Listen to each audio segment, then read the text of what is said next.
It is Hunger Action Day. Right now, food insecurity is the highest it's been in nearly a decade. Can you believe that? So joining us now to talk about why and what you can do to help is the CEO of Feeding America, Claire Babineaux-Fontenot. Claire, it is so great to have you here on GMA3. Welcome. Yeah, Wow. thank you. Thank you so much for joining us. It's such an important issue. We want to dive right into it. Tell us why the need for food and basic necessities is so dire right now. You already said it at the beginning. We have the highest rates of food insecurity right now in nearly a decade.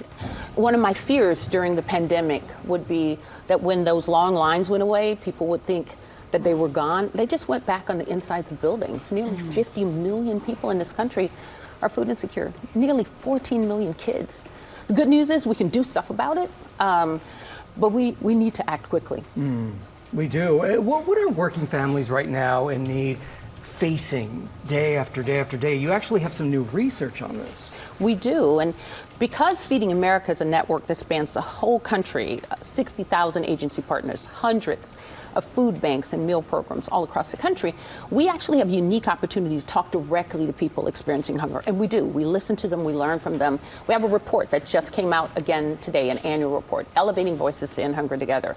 And in it, we ask people experiencing hunger, what's happening to you and what would be a good solution for you? And they've been answering the question. So today, in the report that we're announcing, the kinds of things that they're talking about, one of the big ones is affordability. They're having so much difficulty, not just paying for food, paying for medicine, paying for rent. They're seeing some real challenges out there. They're prepared to be a part of the solution, and they're expecting us to join them.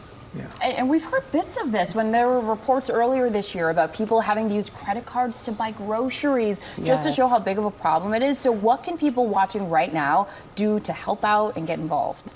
There are myriad things we could do. So one, we could certainly provide food and funds to organizations like Feeding America and others across the country who are signing up to be helpful. We could lend our voices and advocate and make sure policymakers know that we care about these issues.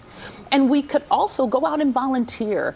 It's a beautiful thing how the giver receives. Go out and volunteer in those food banks inside your community, shoulder to shoulder with your neighbors. It's a beautiful thing that we can all do together. Yeah, so true. You mentioned it's 50 million people facing food insecurity right now. So yes. Odds are at least some of them are watching us talk right now. So if someone watching this program here is in need, what is the first step they can do to get help? I encourage them to go to feedingamerica.org, put in the zip code of wherever it is that they live, and there will be a Feeding America partner that's there helping them. I also want to share with them that there should be no stigma attached with the status of being food insecure. I myself have been food insecure. I've needed food stamps. We need hands up. And we know from the report, by the way, Elevating Voices as well, they're telling us what they want is to be able to afford things for themselves. They want to be able to save money. They don't want to continue a system that says that if they get a $1 raise, they lose all of their child care. So they want help from us, partnership from us.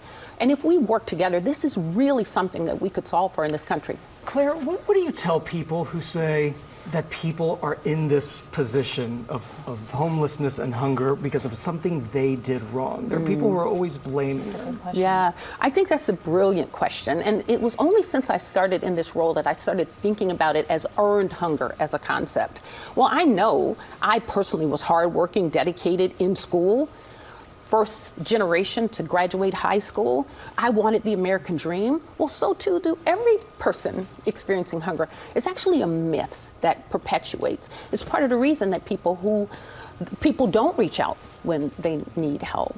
So we as a society need to get rid of the myth. We need to lean in and show what it really means to be a part of a vibrant community. It's a beautiful thing about hunger and a challenging thing about it. The challenge. Communities can't really thrive when you've got significant segments of that community who can't even afford food, right? Yeah. But when you do solve for that problem, you solve for a thriving community that positively impacts every single one of us. So get in the fight. Yeah. It is the beauty and opportunity of community. Thank you so much for being with us to talk about this. Well, thank you for having me back. Absolutely. Appreciate you.